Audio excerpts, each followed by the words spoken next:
It'd be cool. So yeah, thank you very much, Jack, for joining this what we call SOFA Technical Committee. It's the biannual meeting of SOFA where we discuss development things, and it's also the opportunity to get some ideas, new ideas, sharing, collaboration, and so on. So I'm super glad to hear more about FEniCS, and especially about automatic differentiation, which is also embedded into FEniCS. I'll let you the floor. You already have, I think, all the hand on the Visio system. Yeah, I think it's okay. Good afternoon, everyone, and so I'm here to talk about the FEniCS project, as you probably already heard.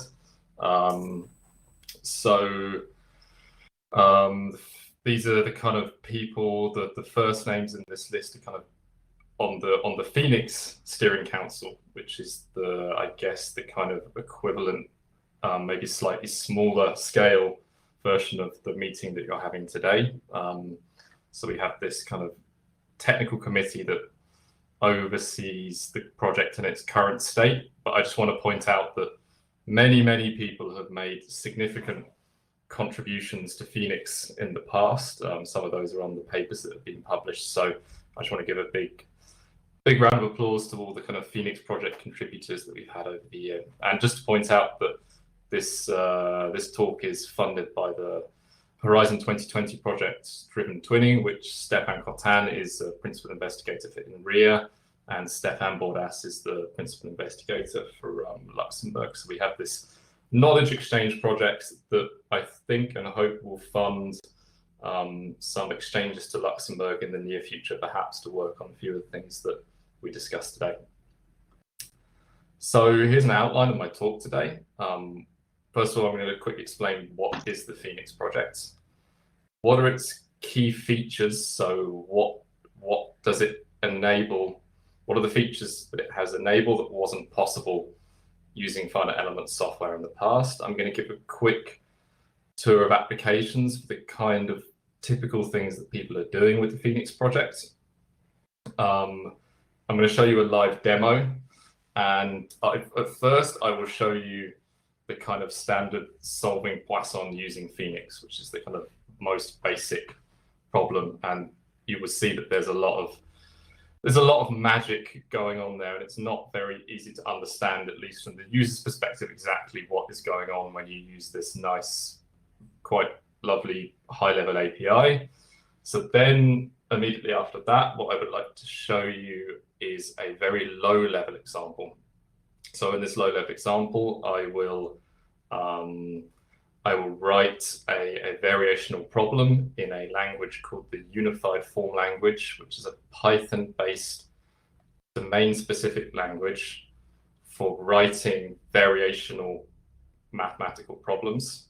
Then I will show simply run our code generator, which is called FEniCS, which takes that domain-specific language and builds C code from it, and that C code is a low-level code which builds, say, the element stiffness matrix on a given cell. And then I will show you in C how you can kind of interact with this piece of generated code. And I think that is the level that you would be interested in interfacing SOFA into the kind of FEniCS project infrastructure, rather than using Dolphin, which is our own finite element solver software, which I think is not hugely relevant for SOFA, because you obviously already do many things in Dolphin and more things which are relevant for your users. So what is the FEniCS project? So the FEniCS project is a computing platform for translating scientific models into finite element simulations. So what it allows you to do is take a scientific model, and I will clarify this. Typically, these models are expressed as systems of partial differential equations. Write that model on a piece of paper in the right variational form, and then have it largely automatically translated into a highly performant finite element simulation. that can run on anything from a laptop to a high-performance computer. It's been around 15 years, which I think is that's kind of the same amount of time that SOFA has been around, as my understanding. Correct, yeah. Is that right? Yeah. And it's open source, and specifically the components are either LGPL v3 or MIT licensed. So, and the output of the cogeneration that I show you today has no license. So when you run the cogenerator and it generates C code, that is just like an output of your program. So that thing has no license at all. So it's free to do with as you please. So what is the FEniCS project for? So we kind of have four main types of users. So the first one I'd say is mathematicians or people working on the more mathematical end of engineering, mechanics, and numerical methods. And they typically use FEniCS for rapidly prototyping and testing various novel finite element methods that they come up with. So if we're doing conversion studies and testing these type of things, quickly implementing new things.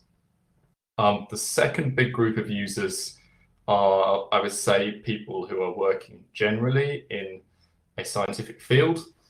And those people are interested in not learning the nuts and bolts of finite element methods, but they want to write a numerical solver which can answer some of the scientific questions that they have. The third group of users are people who use FEniCS to write a kind of finite element solver in the context of a much larger engineering scientific software project. So you can see it as being like, you think of it as just being like a model. You run the model, it gives you back some results, and then people wrap it into a much larger, say, optimization routine or as a module of another much more complex system. And then the final use case is basically teaching finite element methods to students. Typically, again, more from the mathematical perspective, because if you kind of understand how to write the maths, you can translate models in FEniCS very easily. So who is it aimed at? Well, I think to use the FEniCS project, you require some knowledge of finite element methods, partial differential equations and how to write them in a weak or variational form, and of course the particulars of the problem you're trying to solve. And needless to say, many people have used FEniCS to successfully solve many problems of real-world interest. I think this is a major differentiating point between SOFA and what people call finite element softwares, is that FEniCS is not an end-to-end finite element analysis package. So we don't tackle pre-processing. That's taking, say, a CAD geometry, converting it into a mesh, marking up all of the bits on the mesh, and then running the simulation and then doing post-processing. It's purely about the solve stage, so the equations and the solve. So we typically delegate to other packages like Gmesh for the front end and ParaView for the post-processing. And with that in mind, when you use the FEniCS project, normally you have to be familiar with writing code. So when people typically you need to know Python, you need to be happy with coding. But of course, people do use the FEniCS project within a kind of nicely wrapped interface. So there are various companies and solvers that kind of nicely wrap FEniCS and give it a polish for someone who's non-technical.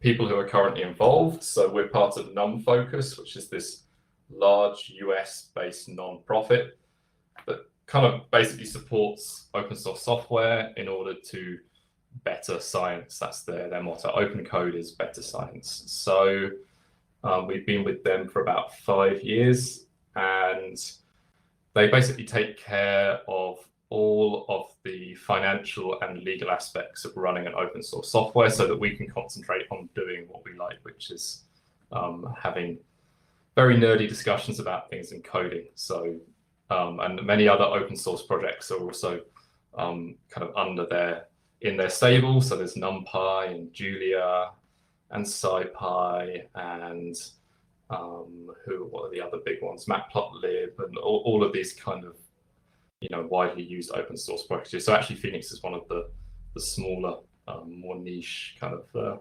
projects. Currently, we have 4 institutions who are involved, and by involved, I mean that people who work at these institutions sit on the steering council. And we have a very active community. So this is the FEniCS conference in 2017, which was held in Luxembourg, which I hosted. We're on GitHub, just like SOFA, and this was the conference the previous year. So typically we have 70 people, although an interesting note is that we also held our conference online this year, and we had 210 people sign up. So that's kind of an interesting data point with respect to holding events online, which are more inclusive, and holding them in person, which I think you would agree are more fun. How can you try it out? The easiest way to try it out is if you have Docker installed. We have nightly builds of FEniCS at the moment. We're kind of in an alpha stage of this new version of FEniCS, which I'm not going to talk about so much. Why we've basically done a kind of ground up redevelopment of FEniCS over the last 3 years, and they're available for ARM and x86-64. Or if you're in a high performance computer, we support this SPAC package manager, which claims to be able to always build your software in a high performance computer, but often it does not. So now I want to talk about the key features, and these are not all of the key features. These are the key features which I think are particularly relevant with respect to SOFA. So the first key feature of FEniCS is that you can basically write mathematics, not all mathematics, variational forms of partial differential equations as code. So if you have the following kind of canonical form of a finite element problem, so you want to find some function u in a function space V such that this bilinear form in terms of u and v is equal to some linear form in terms of v, and that this statement holds for all these test functions in v. And then typically, this is a very general form of a linear finite element problem, linear variation problem, and then you can say this is just a Poisson problem. Okay, so this bilinear form is the integral on your problem domain of the gradient of some functions u, the gradient of some functions v, and this linear form is the integral of f and v and on the domain omega. So this is the data f that you know, and you wish to find this solution u, and this holds for all test functions v in some suitable space. And you can kind of map this one-to-one into what we call the unified form language. So the unified form language is a Python-based language for writing this problem, for writing this type of problem on a computer. So you have trial functions u on some space v. I haven't specified v here. We can look at a full example later. V on a test function on v, f some coefficient, so that's some kind of unknown data, and then you can write this bilinear form as the inner product of the gradients of u, so the inner product of the gradients of u with gradients of v, and then dx in this setting means that you want to integrate everywhere on your domain. And then the same type of procedure for this linear form L, the inner product of f and v integrated on the whole domain dx. So that's kind of one of the main features. So this is the unified form language. And one of the particularly nice features of the unified form language is that it supports automatic differentiation. And I'll clarify that a little bit, what I mean by AD in a second. But basically, as you probably know, automatic differentiation removes many tedious and error-prone manual differentiation steps. And when I say AD, I mean that the AD capabilities in FEniCS operates at the level of the variational level. So just to kind of, because I know that you've got a lot of computer science people in the audiences, so this is quite different to the level of algorithmic or code level automatic differentiation tools like TensorFlow or JAX. So this is an AD tool that operates at the variational form level. So how does this look in practice? Well, it's pretty cool. You can say you have a hyperelastic model that you can express as a energy density functional. So this, I think, is a neo-Hookean energy density functional. And then typically you can find one solution of this problem by minimizing the integral of the energy density and the external forces. So this is just a variational principle. And you can say that one minimum of this problem exists when the derivative of this energy density, this energy functional in a direction v is equal to 0. Okay, so at a point u, the minimum, this derivative is equal to 0, and you can express this in FEniCS simply by writing the first two statements, and then the automatic differentiation tool will take the further derivatives for you in symbolically. Okay, so not at the code level, at the symbolic level. So you can write this in FEniCS, roughly speaking, as this, and there are examples for this internet. So you define a function on some function space V. This will be a vector function space because we're talking about an elasticity problem. Then you can define psi, which is this energy density functional, and there's a little bit of code there. So, but it basically just looks like the equations. Then you can write your total potential energy of your system as the integral of psi and dx and minus f and u dx. Then you can simply take the derivative to derive the symbolic expression of the residual f, and then you can take further derivatives to derive a symbolic expression for the Jacobian. And then with that in hand, you can use the cogeneration tool, which I'll talk about in a second, to assemble Newton systems and find this minimum on the computer. So the final big feature, I guess, is automatic cogeneration, and that's about taking this. It takes. There's quite a lot of magic goes on here, but it's very reliable. It's very well tested. It's been around for a number of years now. It will take this high-level expression in UFL, and it will build very nice C code. And we spend a lot of time making this C code optimizable by compilers. So we spend a lot of time making sure that it can be automatically vectorized and so on and so forth. It will convert this into a load of C code, typically thousands and thousands and thousands of lines of C code that basically give you functions, that you give it the geometry of your cell, and it will return the appropriate finite element stiffness matrix according to your high-level description back to the code that you wish to use. So this is the kind of overall layout of the FEniCS project.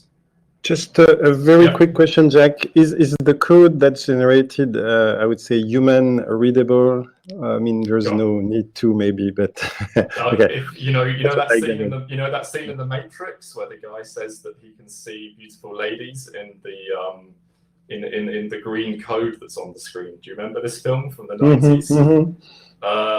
That maybe some of the people that I know can see the logic in the code, but I cannot see the beautiful ladies in the code.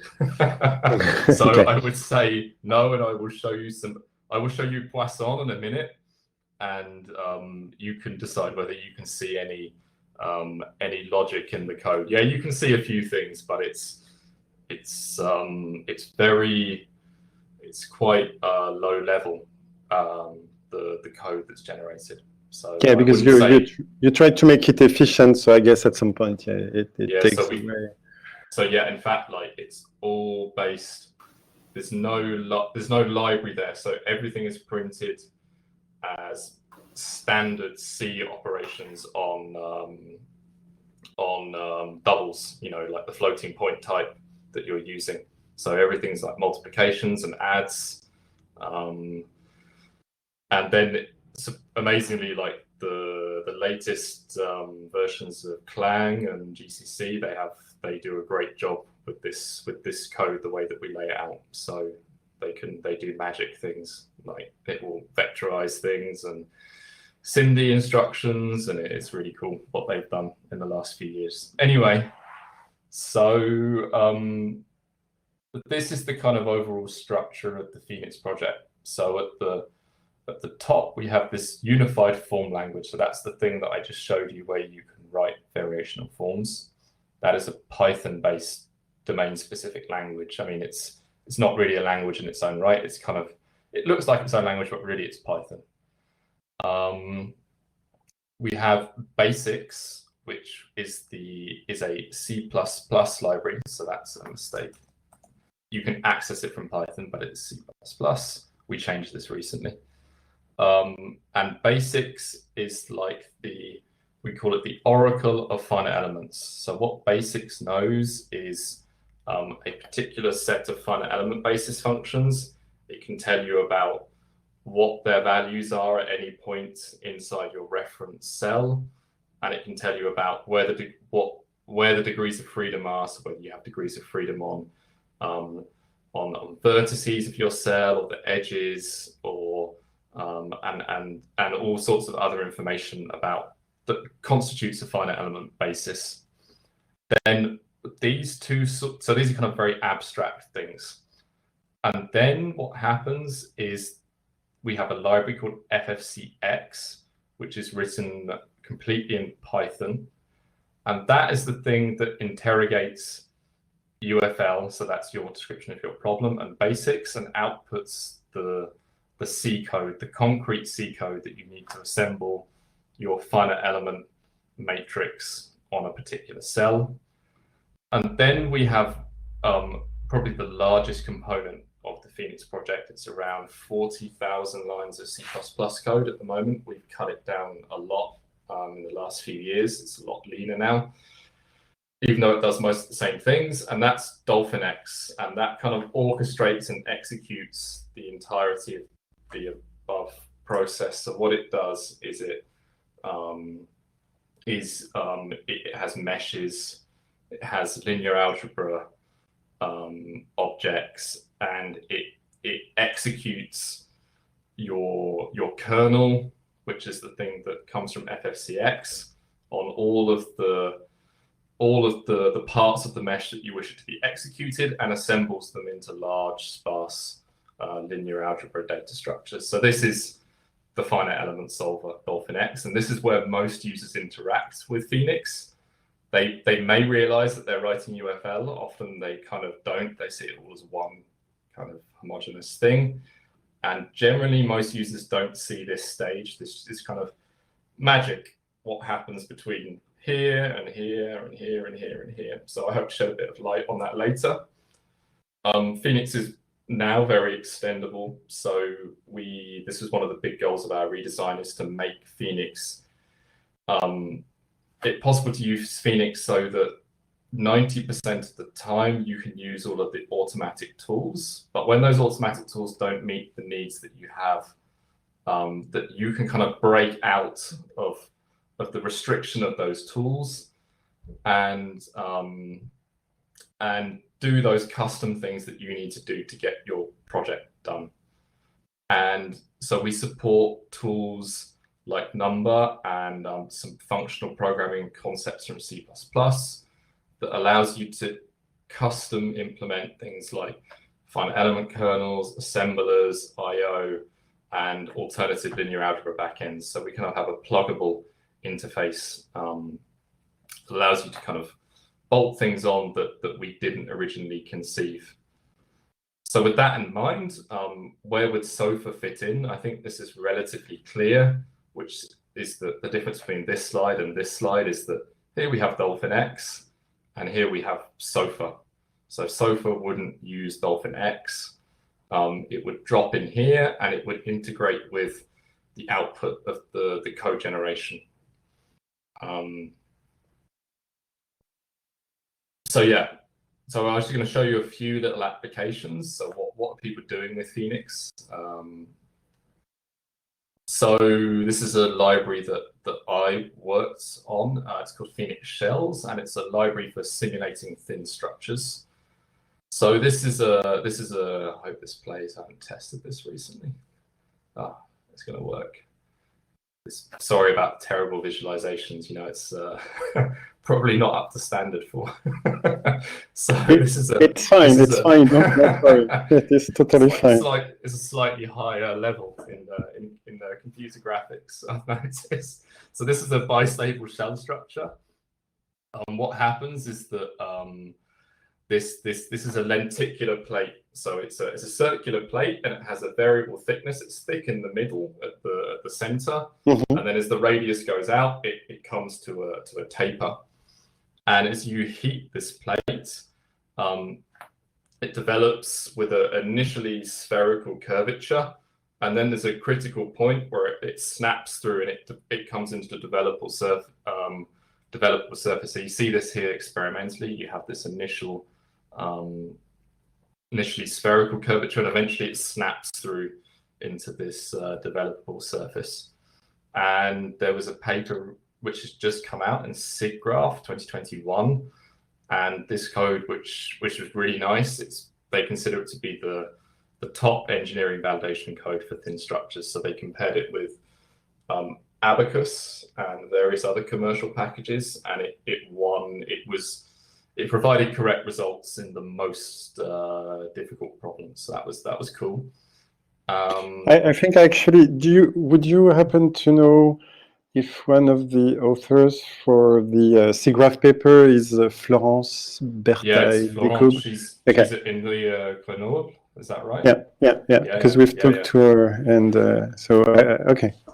Yeah, so I had a chat with her as well, and yeah, so they found FEniCS shells very competitive for benchmarking, kind of advanced reduced models, so for like curls and ribbons. So basically FEniCS shells, it has kind of full fat models in it. So like nonlinear shells and various kind of quite computationally intensive models, and they have lots of problems where they want to come up with good models which are very quick to solve for like hair and other computer graphics applications. And so what they need though is a benchmark.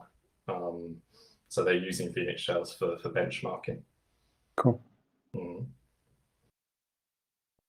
This is a piece of work from one of my colleagues on the steering council. So this is kind of proper science, geodynamics. So what they're interested in is understanding how matter at the core, so on this surface here, is convected and eventually kind of deposits itself on the core mantle boundary of the Earth. So they have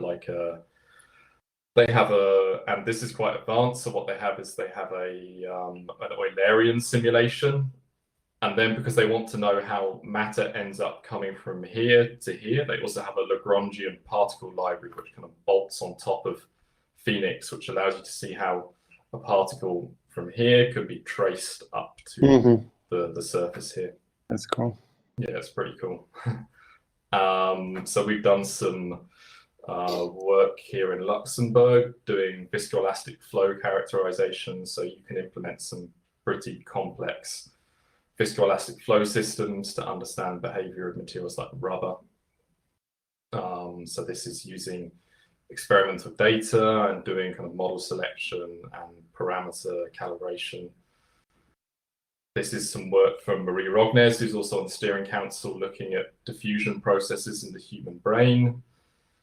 This is also quite cool. So the human brain has this lymphatic system that allows you to kind of drain unwanted substances as you sleep. And no one really has a precise idea of the mechanisms, the physical mechanisms that allow this to happen. So they have some nice simulations. They have some nice data where they inject tracers into the brain. And then they have simulations, and what they're trying to understand is the competing effects of diffusion and advection. So whether there's a kind of flow, and what they've discovered so far is that yes, there must be some kind of advective flow in the brain which washes out unwanted substances. So this is a biomechanics application. And then also companies use FEniCS. So I work with a local company here in Luxembourg called FEniCS. And they have this stochastic topology optimization tool. And this tool, the outside is very advanced, but the kernel is solving good old-fashioned linear elasticity problems. So they just need a really robust, well-tested code that solves quickly linear elastic problems. So they use FEniCS as this scalable and efficient and free solid mechanics solver at the core of their stochastic topology optimizer. Oh, that's very cool. Yeah. So now I'm going to do the live demo. Here we go. So first of all, I'm going to show you how to implement the Poisson problem using Dolphin. So this is the high level finite element, fully everything's there, finite element solver that 99% of FEniCS users see and use. And this is most people's impression of the FEniCS project. And then I'll show you the lower level stuff. And this, you will see there's a lot of magic going on here. So I hope to reveal some of the details, because you need to know, to do what you want to do, you need to understand more the details of what's happening. Can we zoom a little bit sure. on the code? Yeah, So, same. Thank you. better? Yeah. So, Oh, is yes. that okay? Yeah, Perfect. Thank you. No problem. So yeah, first of all, we import various Python modules. So NumPy, everyone's familiar with this one. Yeah, first of all, so FEniCS is written in C. Dolphin is written in C++, and it has a Python interface. So all of the things that you see below are basically wrappers over C++ methods using PyBind 11, which I know that you use for your Python bindings as well. Is that right? Yep. Yeah. Yes, exactly. So everything, most of the things that you see here are calling down to C++ code. And so first of all, we import DolphinX, which is the finite element solving environment of the FEniCS project, and various bits of functionality from it. And then we import UFL, which is this unified form language, which is the thing that we will write our variational problem in. These two things are separate and can be used completely independently, and I'll show you that in a minute. So we create a mesh. So DolphinX is MPI aware. So when you create a mesh, it partitions that mesh. So you need to pass an MPI communicator. And these are simply the number of divisions in X and Y. So this is a 2D domain with 32 divisions in X, 32 divisions in Y. And then you can define a function space on that mesh. So you can say, I want, on the mesh, I would like a function space of continuous Lagrange elements of order 1. Mm-hmm. Then we drop down to the level of UFL. So this is where we can, this is the cool bit. So we can specify a trial function and a test function U, and sorry, a trial function U and a test function V. Just a quick question on what you just said above. So you have P1 elements, but when do you say they're like triangles or quads? So that's implied by the, it's implied by the mesh. So if you, yeah, and in fact you can specify, this is the lightest syntax. You can also specify things like if you want to have quadratic geometry or higher order geometry, there's ways that you can specify that at this stage. And if you wanted quads, you could, there's another mesh constructor which will give you a quad mesh. So your mesh constructs a specific type of elements, and then you just choose the interpolation. Okay. Yeah. Okay. So in the old Dolphin, it was only possible to work on simplex meshes, so triangles and tetrahedrons.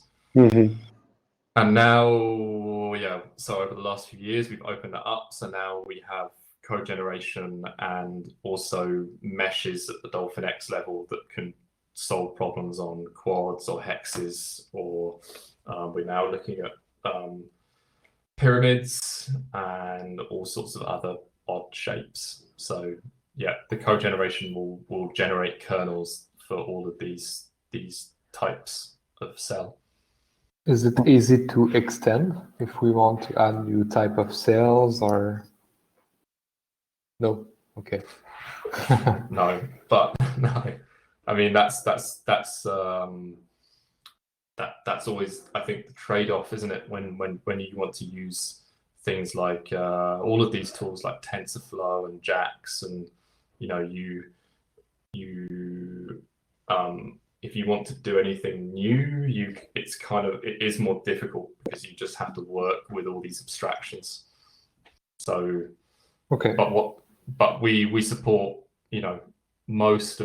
soon we will support most of the commonly used cell types, at least the ones that Gmesh would output, which tends to be a mix of hexes with a few kind of odd kind of pyramids and things thrown in to make the mesh work. So they go for this kind of 99% 99% hexes, and then they're interested in just adding in a few oddly shaped elements to make the mesh work. Because doing pure hex meshing on general geometries is really, really difficult. Yeah. Okay. Perfect. Thank you. Yeah, no problem. So yeah, we define these algebraic objects, which are trial functions and test functions that we're going to write our variational form with. And the first thing that we're going to write is the data. So this is the F is the forcing in the body, and G is the Neumann, the known Neumann boundary condition on the boundary. So there's an algebraic construct to get the coordinates of your mesh. So there's the spatial coordinates, and then you can simply write your expression for F using that algebraic object, and the same for G. So you see here, this is X coordinate and Y coordinate, and then you can write whatever you want, and there are various mathematical primitives that you can use, sine, exponentials, so on and so forth. And then you can get to the bit where you write your variational problem. So the bilinear form is the inner product of the gradients of U and the gradients of V integrated on the domain. And the right-hand side, so this thing will assemble into a sparse matrix eventually.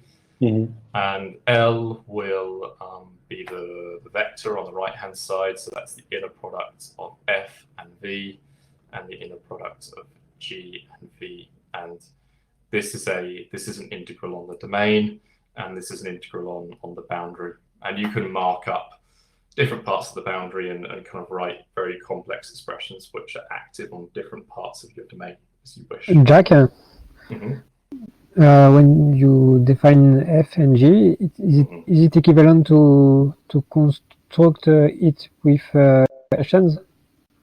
I didn't hear the last word. Can you say it again? It is equivalent to use expressions? Yeah, so yes. Not necessarily.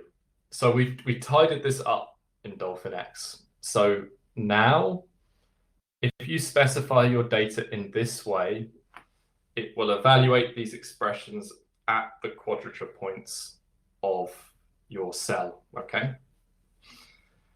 The other way that you can get data into a form, so this is known data like F and G, is you can write an expression similar to how it was possible in the old Dolphin. But then you have to explicitly interpolate that expression into a finite element function space. Now, before it could be quite confusing, before it was quite confusing exactly what was happening. So you define these expressions and it was like, well, where are they evaluated? And actually it did something that many people didn't know, which is that if you wrote an expression in the old Dolphin, it would interpolate it to it would automatically interpolate it to a Lagrange 1 function space, but the nodes. And then within the code, it would interpolate it to the quadrature points. And that's not an expected thing. So most people expect that either it will evaluate things directly, exact data is evaluated exactly at the quadrature points of your finite element cell. Is that clear? So in short, what I've showed here in the generated code, this thing is evaluated at the quadrature points, this data. With the new version, right? With the new version, yeah. Okay. Yeah. In the old version, there was an implicit behavior where it would do an interpolation to the nodes of your finite element mesh, and then it would interpolate to the quadrature points. So you lost some accuracy there, and it's not what most people would expect a finite element code to do. So this way is at the quadrature points. The other way is that you can write an expression, and then you have to explicitly interpolate it into a finite element function. So what you could write is like f a bit like this. I can show you an example. And then you interpolate it into v, and then you end up with a discrete version of f, call it fh, and then you could use fh here. Good question. And then it gets assembled, I guess, into a finite element vector. Yeah, into a vector. And for the left part of the equation, I guess the stiffness matrix. Yep. So it will do this automatic derivation. And in the case of vector field, you get tensors. Yeah, so this is a very simple problem. It's a scalar linear variational problem. So okay, but FEniCS can support, and the automatic differentiation can support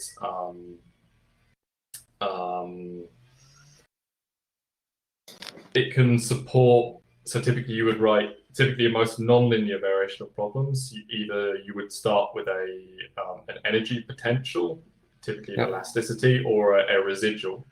So you would have on your piece of paper a non-linear residual, and FEniCS will automatically derive the Jacobian, which is the derivative of your residual statement, and that would slot in here basically. So you would do that derivative in this bit, and then there are various non-linear solvers that you can use. And that will generate you a fourth order tensors that is evaluated for each integration points, right? Or do you detect like a supersymmetric fourth order tensors? Because in elasticity you get this. You derive the force, you get a very huge matrix that you usually never actually implement because it is very symmetric. So I see what you're getting at. So if you're implementing an elasticity problem,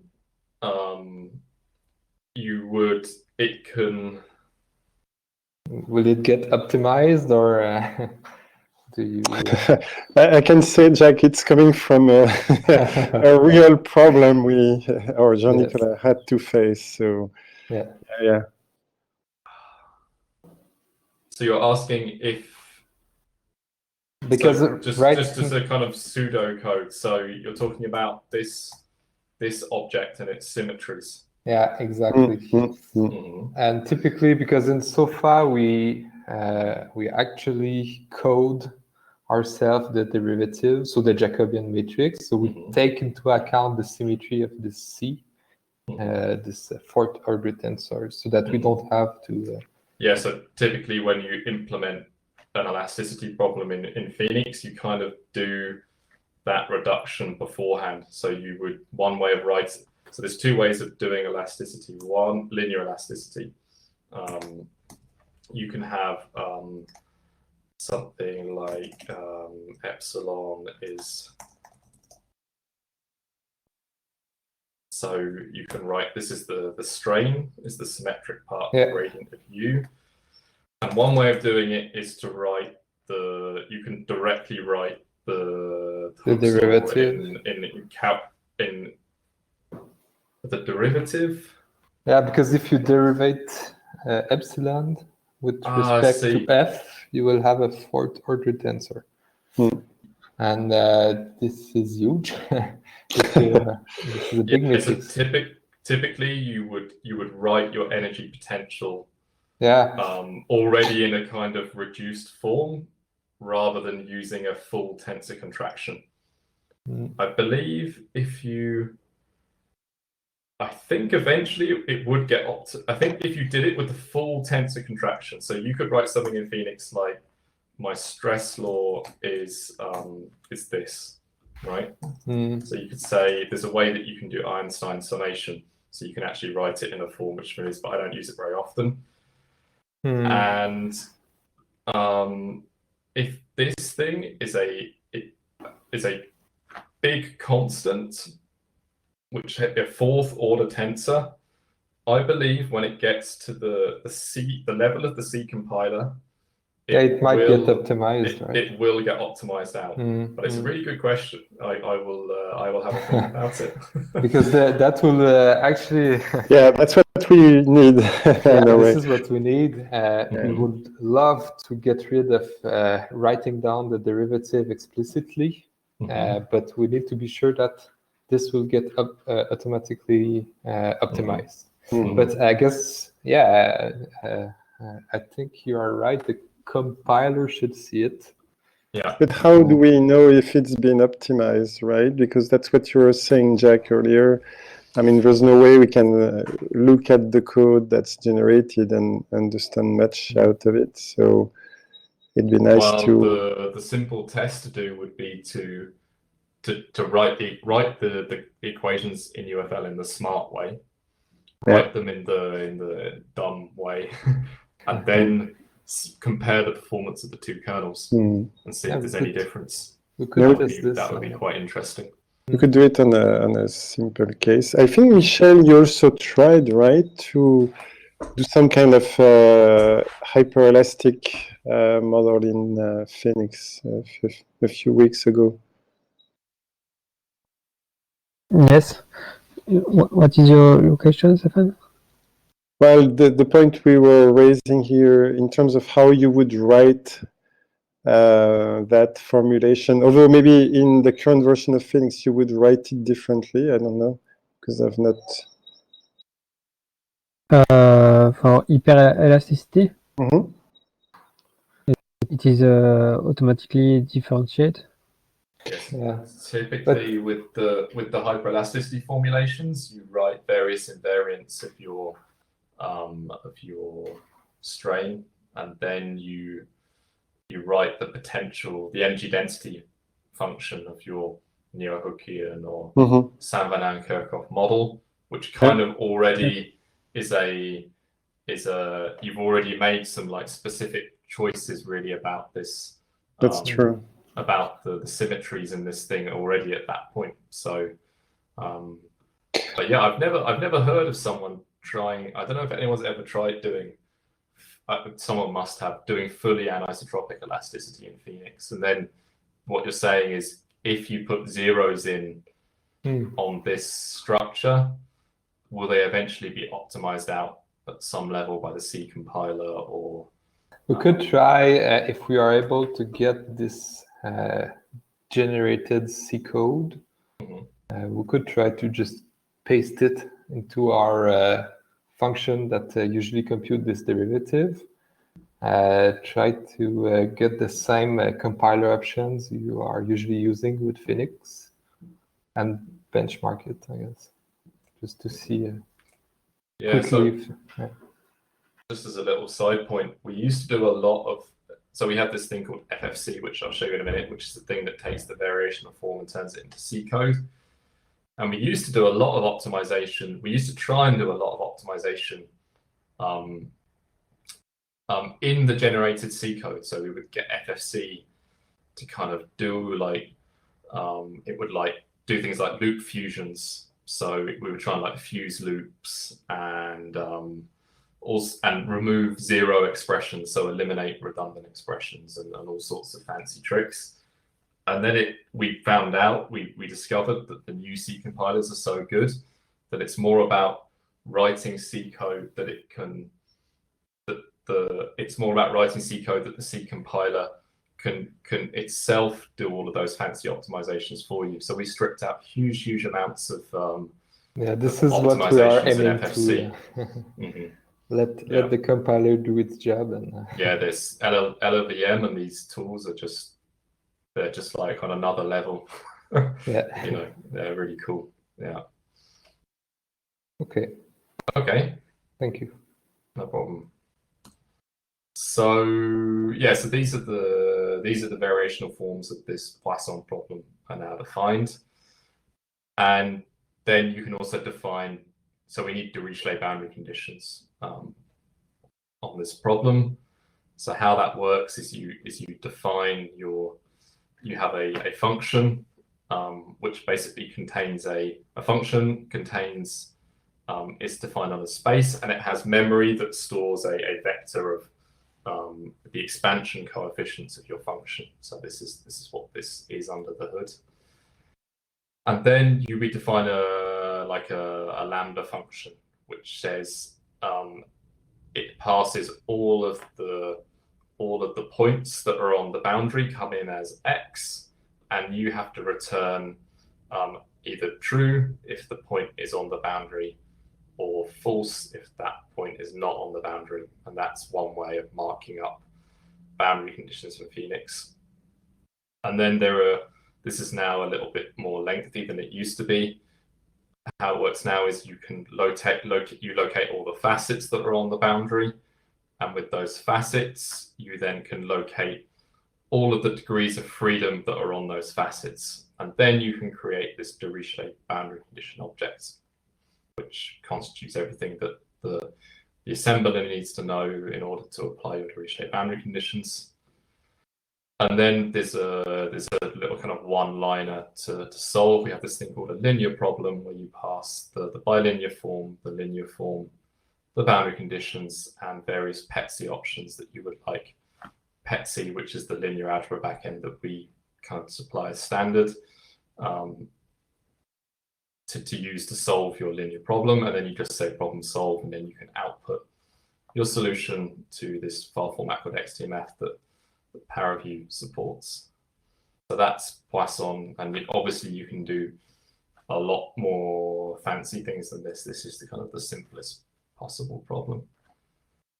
So now I try and show you the thing under the hood, the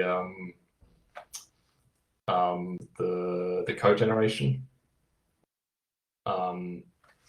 Okay, so what I'm going to do here is show you what kind of happens behind the scenes. So the first thing that you have to write is something called a Ufl file, and it's actually Python code, but it can't be any Python. It's kind of a subset of Python.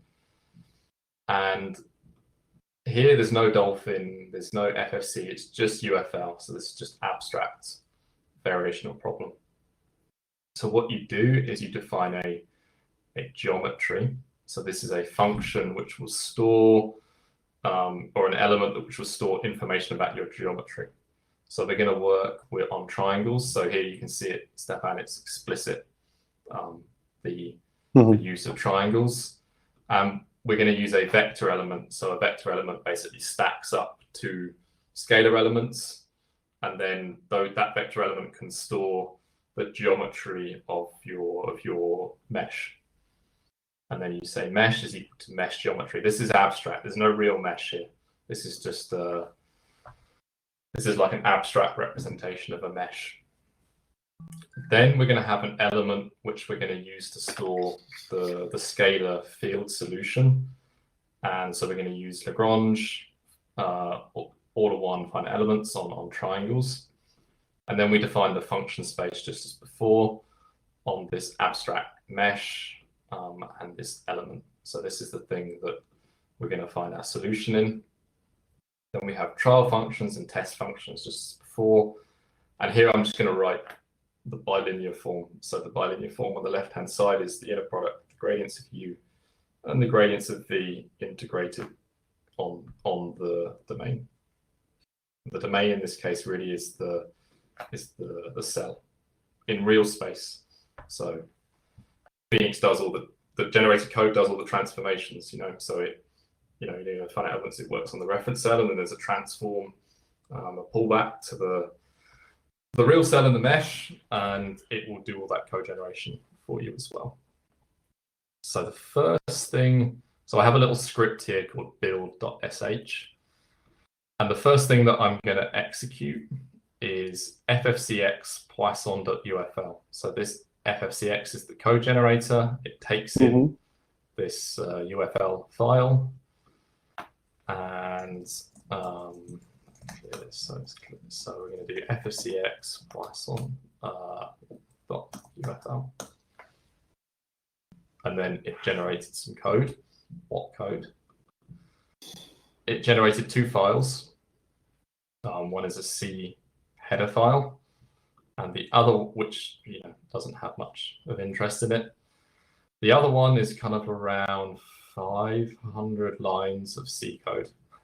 So now Python, it generates 500 lines of C code, and I'll explain why it's 500 lines in a minute. So, and the critical one, the one that we're interested in is, let me just make sure these are the fresh versions. Yeah, so this is the code that it generates to tabulate the element stiffness matrix on a given element. So this is the C code, so it's kind of around 40 lines of code, and yeah, I mean, it's kind of interpretable. There are this is calculating various elements of the Jacobian and its determinant. This is a loop over quadrature points. So there's just one. You can see there's just one quadrature point because we have linear polynomials. We're taking their gradients, so we have the product of two constants. So we can just use one quadrature point.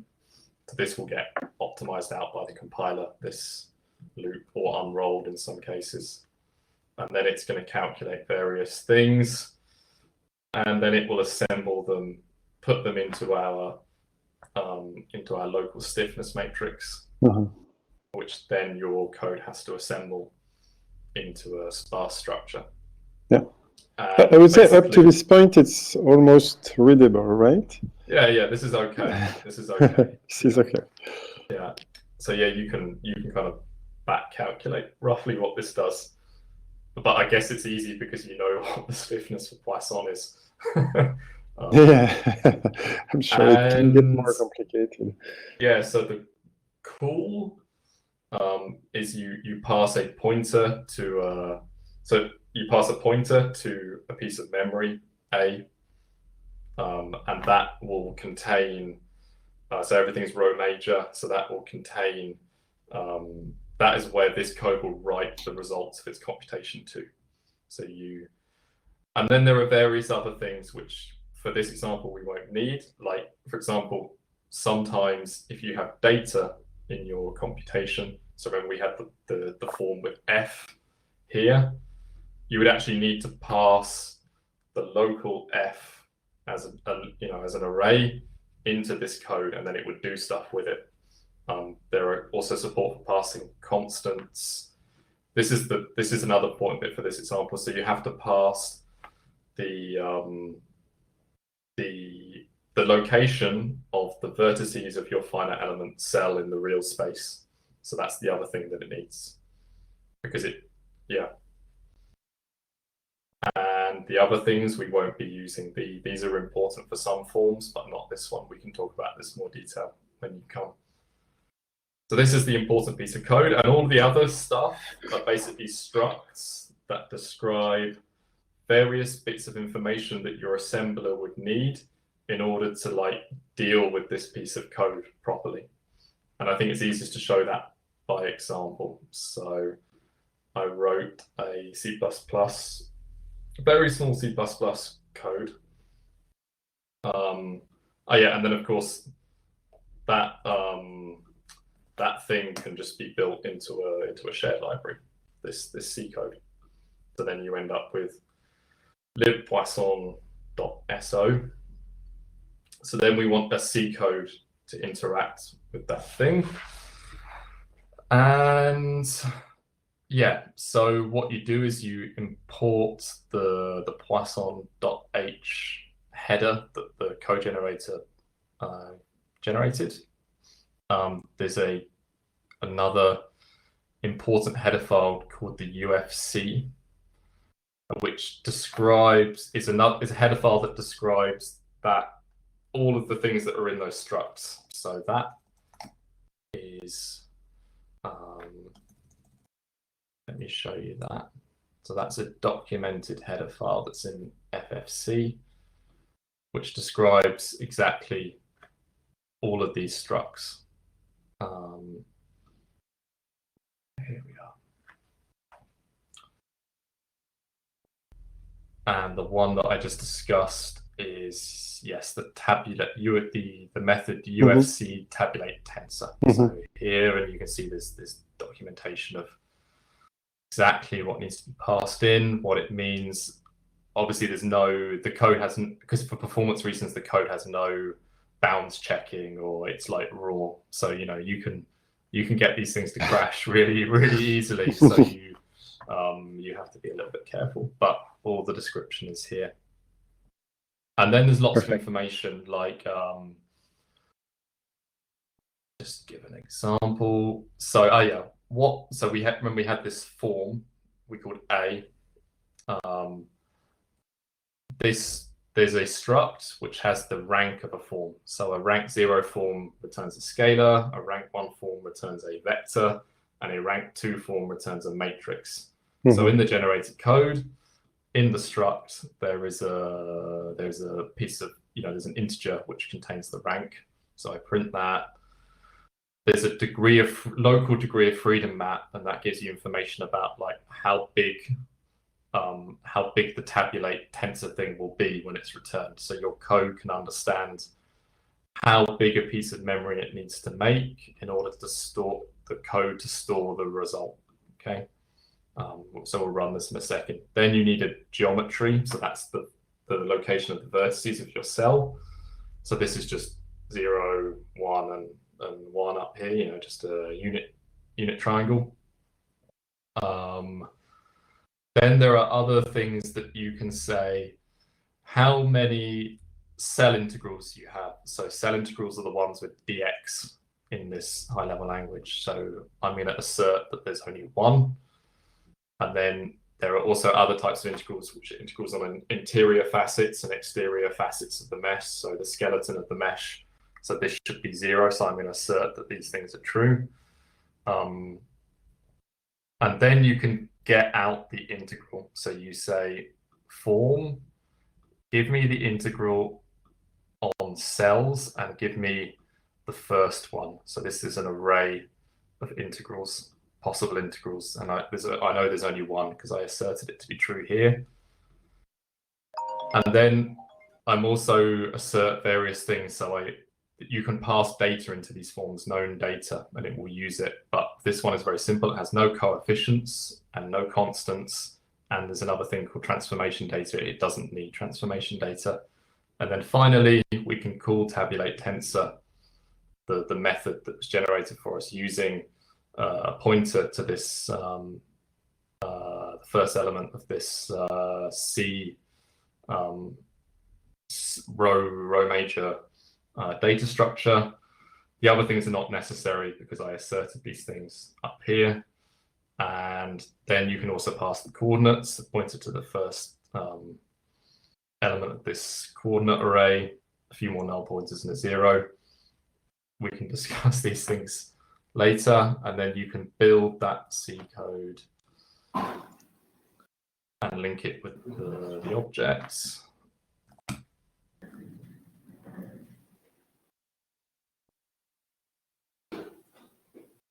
And then we can run, and there you can see, so the form rank is given from 2.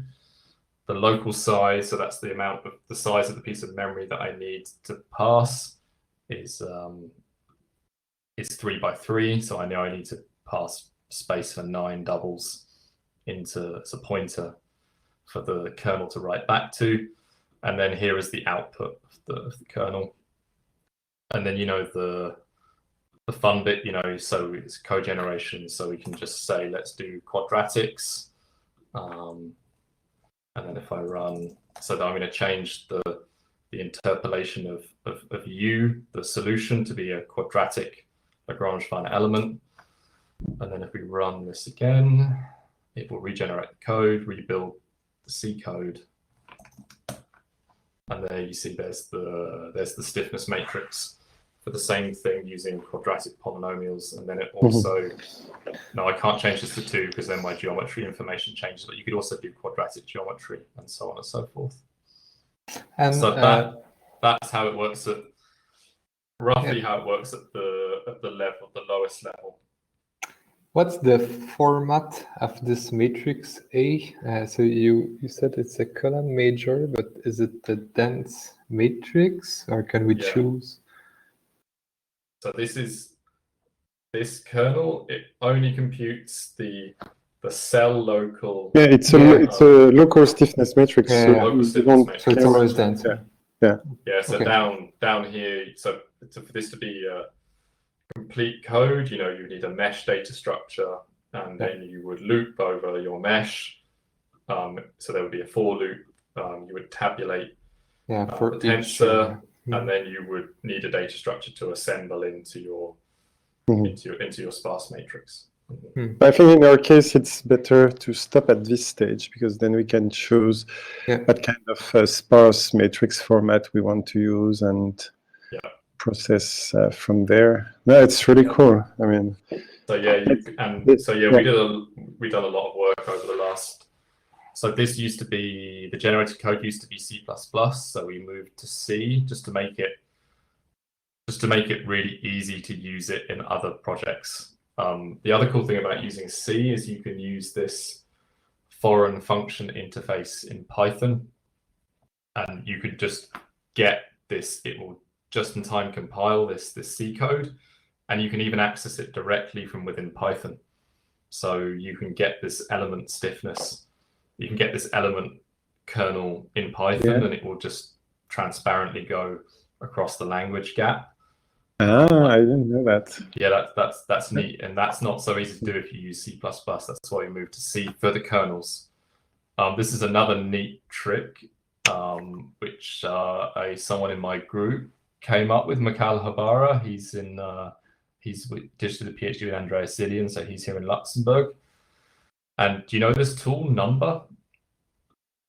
If you heard of this tool, it's a Python tool. What it does is it takes code that looks like Python. It is Python, and it will just in time compile it using LLVM into very highly optimized machine code. So you see I have this function, tabulate tensor, which is very similar to the, it's identical in fact to the call here in C. So it takes the memory to put stuff into various datas and other things. And what you can do is you can get a C pointer to this low-level compile function, and then you can pass it back up through the C++ layer across PyBind 11, because it's just a function pointer, and call it. So with these new techniques, you can write kernels in Python, have them built by LLVM, into very highly optimized code and then have them used by a C++ code without any callback across the Python interface. So it's there's some really cool stuff that you can do now. It's just kind of a fun example of what you can do with modern Python. And so yeah, that's the end of my show and tell. Perfect. That's everything I wanted to hear. It looks really what we want to use. I mean, that's for sure. That last bit I didn't know about, but I think the general idea of but it shows that in our case, being able to expand all our code base for the finite element simulation part would be doable using this strategy. I clearly agree with that. I mean, the goal of today was to see if that seemed feasible, and I think that clearly seems feasible, and then to define a strategy so we actually do it. This is what these STC meetings are about, is to also say, okay, you know, we list a number of things and we identify several of them as like the next priority. So, you know, something we want to have achieved by the next XTC, like 6 months down the road. I would really love to have this as a target, but we need to see who could be involved and how we proceed. I still think that one good way would be to come to Luxembourg for a short amount of time. And yeah, I think the first thing would be to take. So my understanding is you have like in SOFA you have kind of like simulation blocks. So you would have like an elasticity block, and that thing could be replaced, or at least the finite element. The kernel bit should be replaced by some automatically generated code. Would that be? Yeah, we had something that was very, I would say, all built in up to recently, where, you know, everything, like almost from the type of elements to the interpolation function to the equation, everything was like one class, and if you had to change one part of this, like basically, you know, you had the code to do linear elasticity on tetrahedral elements, you wanted to do it on another type of element, you have to re-implement another class. Okay, so it was very, but every class was, I would say, optimized. At least that's what we thought, which justified initially to have this like very, you know, block by big block approach. Then Jean-Nicolas, who's here, and others before him, but I think that was a while ago. So Jean-Nicolas redesigned most of this on at least subset of the type of things we had before, and we want to continue this work, I would say, this way. So this way already, it's more modular in the way that you can, on the same problem, let's say elasticity, choose if you want to discretize using tetrahedral elements or quad, you know, linear quadratic element, quadratic functions. And what we're missing now is a way of expanding the type of equations in a way that of PDEs we can solve. And in particular, because most of what we do is related to elasticity, hyperelasticity. And that Jean-Nicolas, you guessed, started to get down the path of those fourth-order tensors. We thought, okay, you know, there must be a way of avoiding doing all this computation by hand. Yeah. And so we've done various hyperelastic models that we couldn't be bothered / would never even consider doing without the cogeneration. Things like the Ogden models where you have like 4th and 8th invariants of strain tensors and and then it's just not fun to get the Jacobian out of these. Yeah, not fun is the word. Yeah. And so I think on a very practical level, starting from what Jean-Nicolas has done and trying to add using FEniCS, Ogden model, let's take this example, to me would be like the proof of concept we want. And then everything else you showed before, like, even in your code, like, creating the mesh and all of that, this is already things we have in SOFA. Yeah, exactly. So, you don't need and all of these post-processing stages as well. So all we really care about, and the way at the point at which you stop, which is, just the local stiffness matrix, the cell matrix, like you call it, this is exactly what we want, because this is the difficult bit. So yeah. Those structs contain all of the information that finite element code would need to have in order to make sense of that code and to assemble it into sparse structures. There are just things that we don't have time to discuss now that I see as being maybe a bit more complicated. I'll take 2 examples, but they are similar. With Michel, we are trying to also implement a version of FIFEM. So we have a fictitious boundaries, like CutFem. Yeah. And so how this would work is not so clear to me. Yeah, I mean, various people over the years have implemented CutFem in FEniCS. So there's a package called CutFem, which was kind of Eric Berman and various other people, but that was never really released as open source software. Yeah, we got a copy of this one. Yeah, but it's based on FEniCS 1.5. Yeah, exactly. It goes along. A long time ago. It's not like I wouldn't recommend it for a sustainable project. Then, I mean, it was perfectly fine at the time, but software needs work. You guys know that. You can't just expect things to work forever. Then there's a relatively new one. Someone's done something CutFem like in ngSolve. I had a look at that. Looked quite cool. So ngSolve is a package from Joachim Schobel and his group in, I think they're in maybe Vienna, and they have a package called ngSolve, which is kind of inspired by FEniCS, which is pretty cool. Okay. And they've also implemented some CutFem-like things, but at the moment, there's no CutFem capabilities in this version of FEniCS, this new version.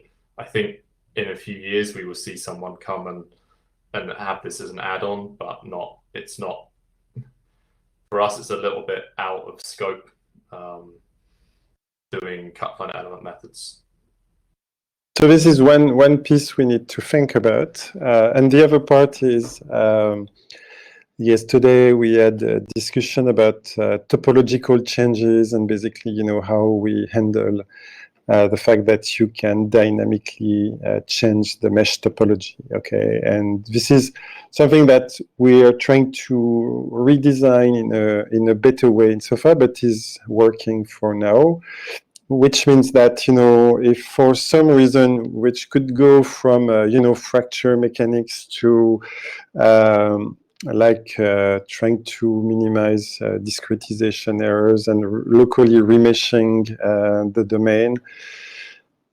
These are things we have, would say, working to some extent, of course, but I think could be maybe a bit challenging to do. At least I don't see, I should say it this way, how this would be done and easily or not with FEniCS, because here you the way I see it, we come with a mesh, we pre-process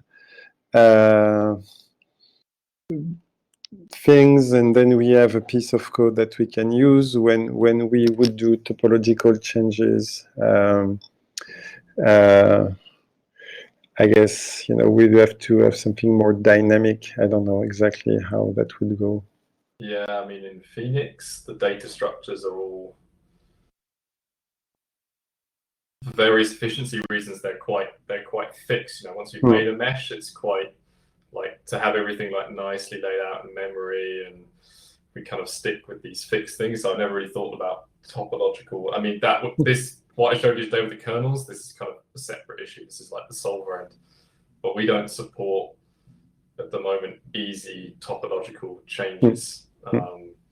We have mesh refinement routines, and they typically output a new mesh, and then you would regenerate all of your degree of freedom mappings and all of those things on that new mesh, and you wouldn't really get any advantage from having done a lot of the work previously in FEniCS. But I mean, I'm just bringing this up because these are clearly things that we also have in mind, but it should not stop us from discussing and trying this out. Certainly not. Yeah, I feel like it's. I think if everything's structured properly, there should be no bearing on your interaction with these kernels. What's the simplest kernel, finite element kernel that you have in SOFA at the moment? Is there a heat conduction problem? Is there anything super simple? Linear elasticity? Yeah, we have a lot of linear elasticity. Yeah. It's mostly aimed for this, but in theory, you could do a lot. There is diffusion, which is as well pretty simple. Yeah, diffusion. Yeah, this would be the simplest one. But SOFA works mostly with like already assembled system. Like we get these things called force fields, which are a function of some degrees of freedom, and you need to override the add force function, which will assemble your force vector, so the right hand side, and you have this add k actually, which will build the derivative of this force. Yeah. And then you will find I'm not sure how much, but a lot of different force field class for every type of elasticity equation, for every type of element. So yeah. Yeah, because FEniCS is the opposite. Is that there's actually no pre-baked physics in there at all. There's nothing off the shelf whatsoever, and everything is generated at runtime or compile time if you use it from the C++.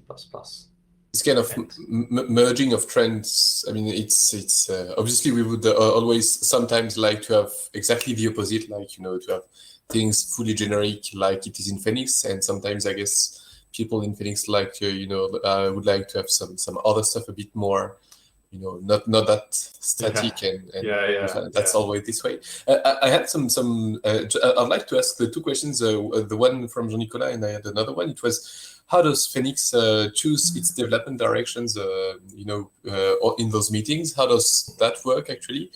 There is technical discussions, and there is agreement where people then decide, and who is deciding. And I might just I can reformulate like. For instance, with SOFA, we have this STC right now. A lot of teams come in and they all want some things to be added within SOFA, or some things change. And then we have to decide which direction the development will take. How do you do it with FEniCS? How do you deal with different collaborators, different kind of demands from them, from what they want to see in FEniCS, what they want to change? I was interested to see how you do it. Yeah, I mean, as you probably know, these things can be difficult at times, dealing with what people want, what their long-term perspective is for a feature that they would like added. So what we have in FEniCS is, well, first of all, we had this top level organization, non-focus, and they don't really have any power from a technical perspective of what goes into FEniCS, but they can deal with what we call kind of code of conduct issues. So these would be people acting in an abusive way or a discriminatory way. So they can get involved if there are issues in the community around that. So we kind of defer to them on those things. And with respect to the technical directions, we have the steering council. So we have the conference, so the yearly conference, and typically it's at the conference where discussions happen about the direction. But I would say on the whole, what we ask is that people come early with plans for what they would like to do.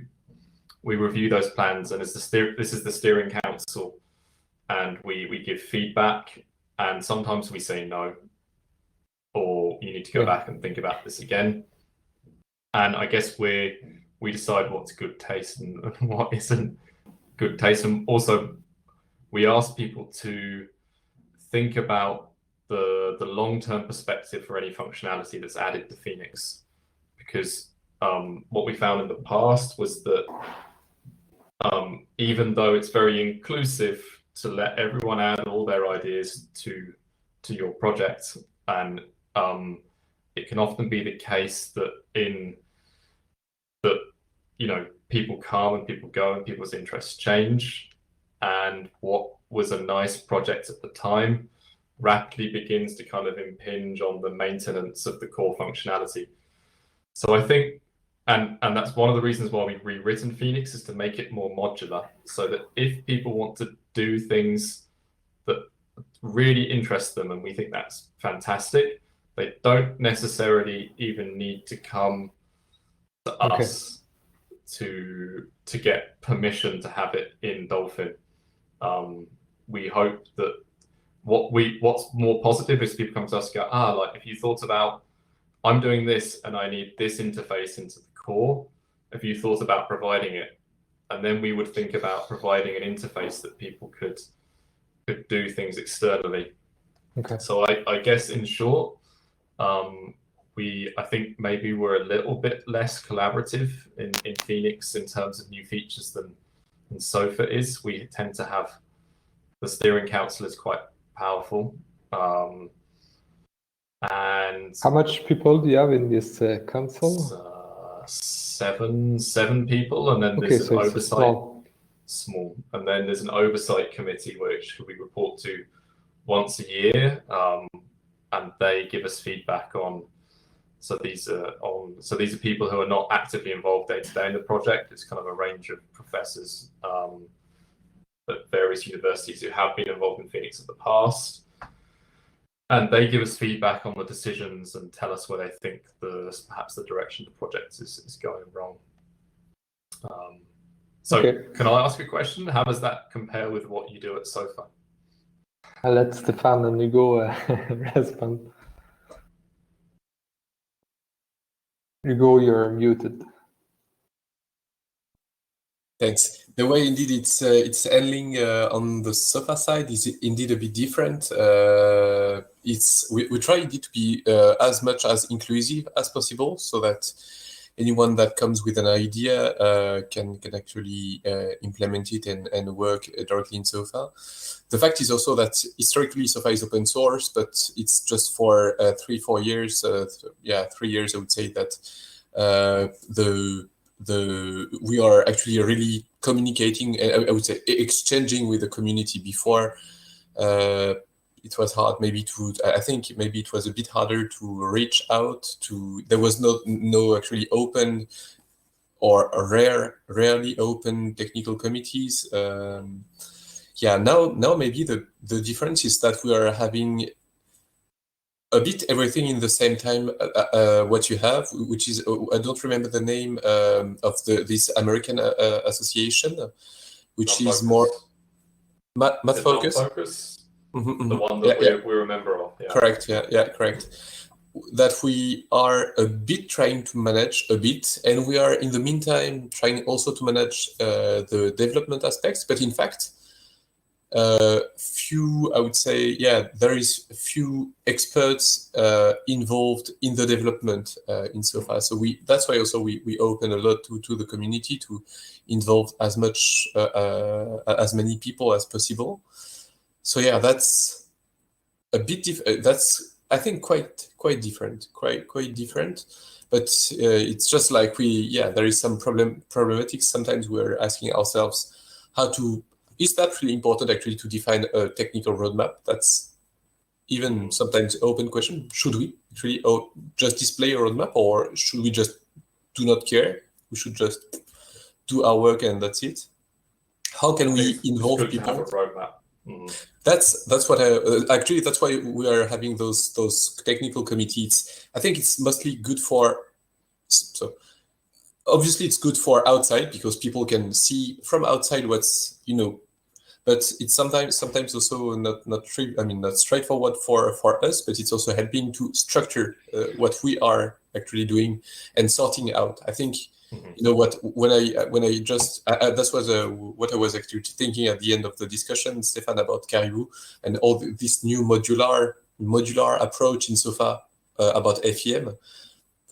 We see there is strong interest here. We should really focus on a step-by-step approach, saying we need to make sure this is fully compatible with SOFA. So I'm taking the topology with Eric. Then the next super interesting step is definitely this topic with you, Jack, and FEniCS, which sounds, it's going to spread so much, the number of models, the way it is written and so on. It has a lot of potential as well.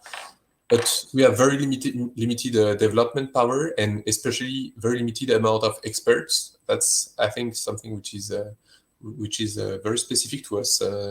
Insofar there is people expert on one thing, but not at all the linear algebra, even less all the linear algebra within SOFA, which is almost another topic. That's how it works. So I don't know if I replied clearly about how it works, but. Yeah. So with non-focus, one of their big focuses when we go to the workshops with them is sustainability, and how. So the typical question they ask you is, how many people would have to get hit by a bus in order for your project to fail? And I would say with FEniCS, it's probably 4 or 5. I don't know what it would be for SOFA. But I would add though that those 4 or 5 people all have permanent. They are all permanent, and that makes a big difference. I think so far there's already a lot of people that have been hit by a bus already. Hit by buses, yeah. And you get a bunch of components that died somewhere in the code. Yeah, I think this is fine. Like, ideas come and go. Like, but you have to. It's really good to have interfaces that mean that those things don't become a burden. And the other thing that you can provide is a way for people to kind of harness your continuous integration. So we have like recipes for GitHub workflows where you can kind of like, you just have the YAML file and people can just put that in their own repository, and then they can continuously test against the master version of the code, and then you kind of push the responsibility onto them to make sure things are updated. Yeah. And let's be honest, like, time is limited. I mean, I don't know how many hours a week you have to code, but I would say for me, it's like 1 maximum, if I'm lucky. So yeah. No, but it's, I think there are lots of similarities. I just think that somehow the way SOFA was organized, structured, I mean, its development was the way it was before, like 5 years ago, is maybe closer to what you have for FEniCS today, in the sense that, it was just the same group of people who were, regularly meeting and debating about some of the technical choices. But then we wanted to open up to a wider community, and it's difficult because I think we're at a point where not so many people feel confident in, jumping into the core of such a big thing and making contributions. I mean, we keep pushing for that because, again, like you guys, our time is limited. And so personally, I always feel, I love those STCs, and I always leave somewhat frustrated because we always end up with so many cool ideas that we know that we cannot do them all, and we have to make some choices about, priorities. And I think also a big difference is the scope of SOFA tends to be, I think, at some point too broad. It's very big. Alex, who's here, is working on the collision detection pipeline, which is something that no one dared to touch in so many years. We have someone working on multi-point constraints and contact mechanics in FEniCS at the moment. It's really tough. It's really tough. There are some difficult problems, and the collision is one step of the whole contact mechanics problem altogether. There are people working on different applications, and elasticity and FEM remain, I think, at the core of several applications and the work of many, but still they are a widespread of things, and it becomes also difficult to maintain them all. I think with FEniCS, it's really about providing the best finite element solver in the world, and what a finite element solver does is from a mathematical and an engineering perspective, it's very tightly defined. It's like people have been doing it for 50 years now. So we've got this whole kind of history of finite element solvers to understand and base what we're doing on. But I think SOFA is much broader. It's much broader.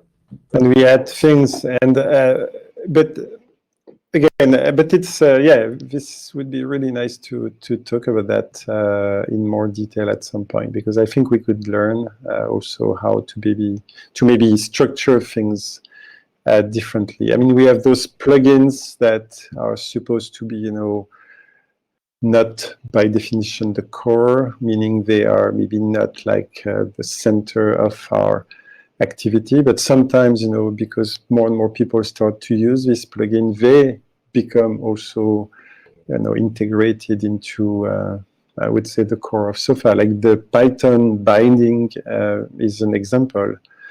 Before we were writing code in XML or in C++, and then we started to do it in Python. It was a plugin. Now it's getting more, tightly coupled with SOFA. So things change. I mean, we try to also adapt to the different capabilities. I think Python offers so many cool options that, most people don't even realize that you can write FEniCS solvers in C++.